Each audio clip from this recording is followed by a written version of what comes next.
dengan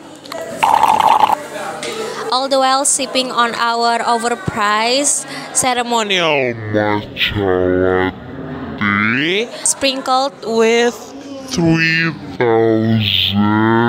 karat gold Labubu Dubai chocolate that would send Carmax into cardiac arrest.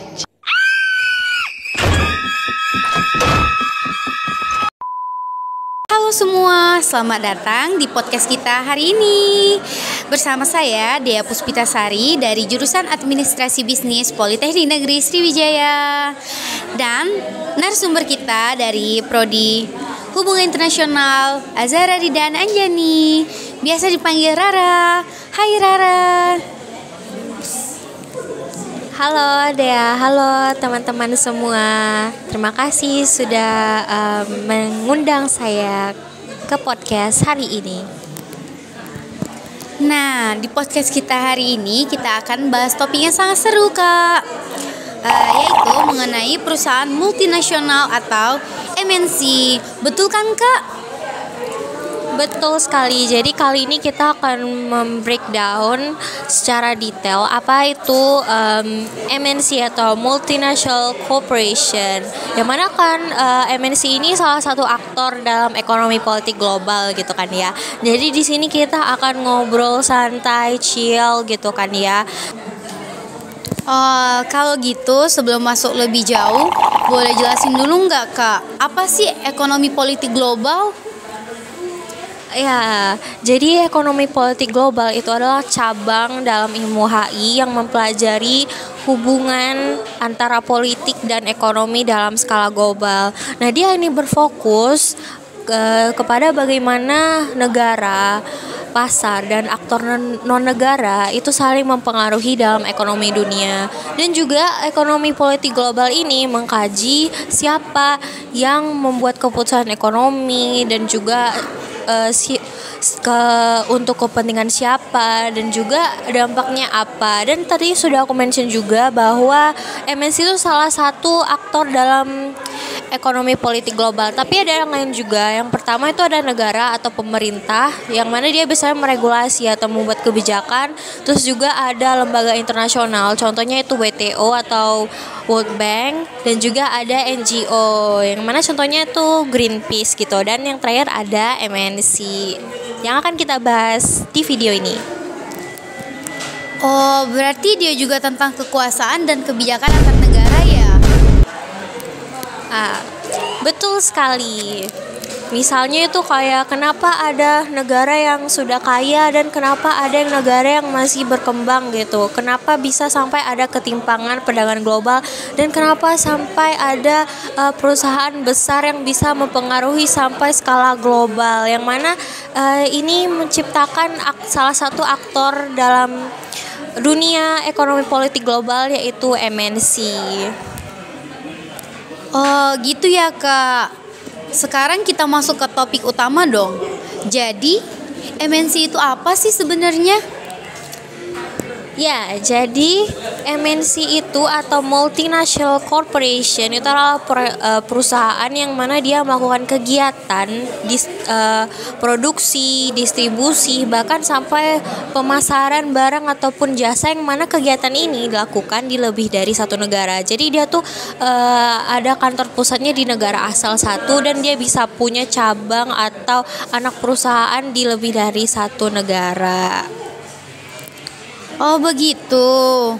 Selanjutnya, boleh nggak sih jelasin gimana sih MNC meregulasi pendistribusian mereka? Nah, cara MNC itu untuk memaksimalkan keuntungan mereka itu dengan cara memanfaatkan perbedaan sumber daya, terus juga tenaga kerja dan juga regulasi dari negara yang dia jadikan lokasi investasinya. Misalnya nih ya, dia mengambil mengambil bahan mentah dari negara yang kaya sumber daya. Terus dia buka pabrik di negara dengan upah tenaga kerja yang relatif murah gitu.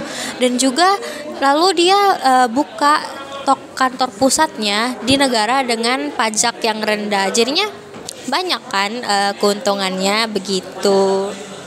Wah, betul banget nih Kak. Tapi kok mereka bisa sih dianggap aktor internasional?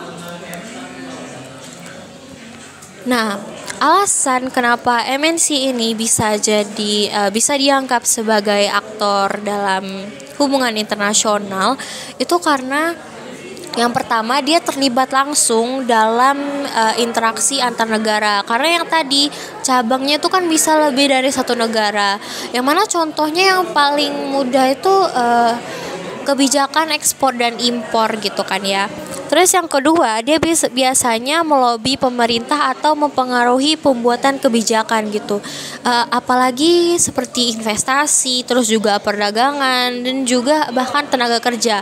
Nah, akibatnya dari sini tuh kan keputusan politik itu artinya bisa kan dipengaruhi oleh kepentingan dari perusahaan besar tersebut. Dan ya. Oh, jadi gitu ya Kak. Lalu peran MNC itu apa sih sebenarnya? Nah, iya.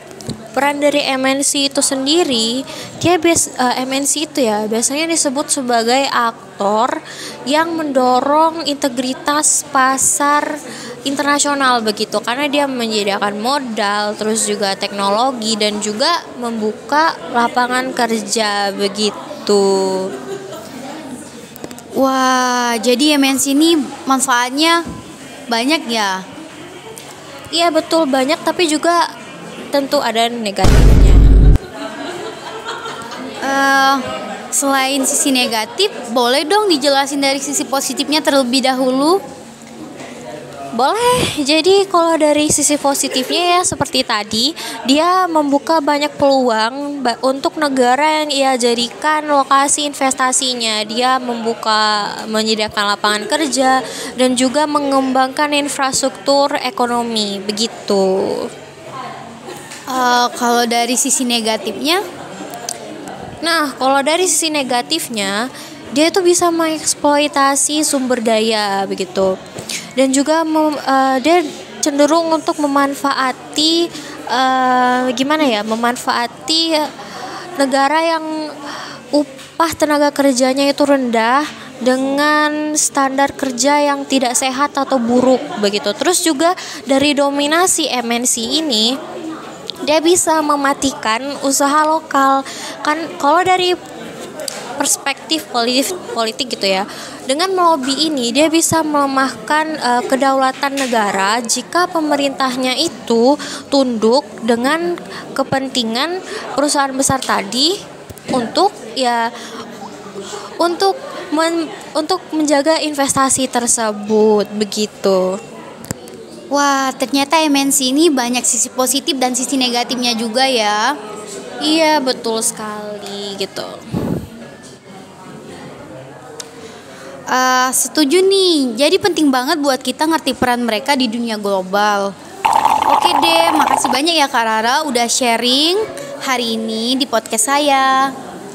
Iya, sama-sama. Tapi sebelum itu dari penjelasan MNC tadi nih, dari Kak Dea-nya sudah bisa mencontohkan belum salah satu contoh MNC, menyebutkan misalnya ya? Mungkin gacuan ya. Nah, itu salah.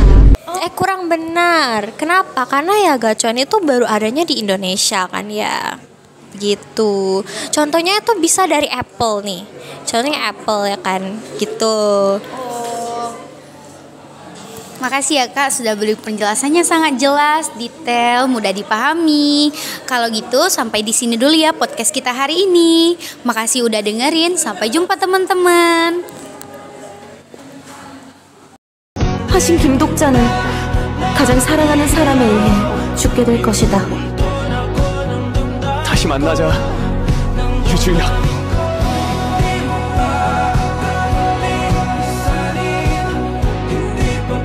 정말 멋진 이야기잖아. 안 그래?